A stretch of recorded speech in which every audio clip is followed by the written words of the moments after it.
filmando? Tá. Hello! Oi, galera do Brasil! Hoje é 21 de janeiro. Tá muito frio aqui. Nossa! Deixa eu frente a minha cara. Deixa eu fechar a cara. É o lugarzinho onde eu vivo. Aqui, ó. Olha como tá o ponteiro. Nossa, não tá. Oh my God! Gente, vocês não sabem a situação da vida aqui nos Estados Unidos. Olha, hoje, sabadão, 21 de janeiro, olha a situação. Eu caindo na neve, gostando lá. É legal, eu nunca tinha visto. Tava morando na Flórida, cheguei aqui em Plymouth, estou aqui, em Massachusetts, e estou só curtindo a vida. Estou brincando igual a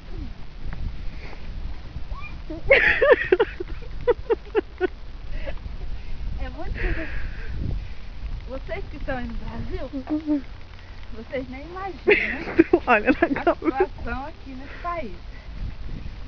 Hoje mesmo, eu fui pra... Aquela ali é a pala, o rapaz neve.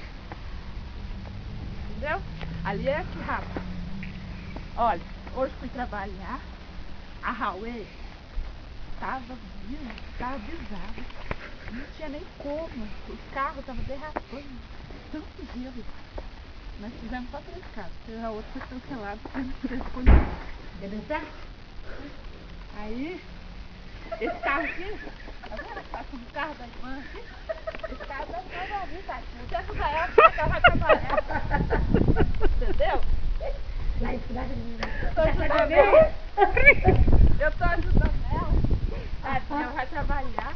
O homem tá E olha, sai da cara, meu trem. Tá congelando aí, ó. daí pra ela ver, ó. Tá vendo?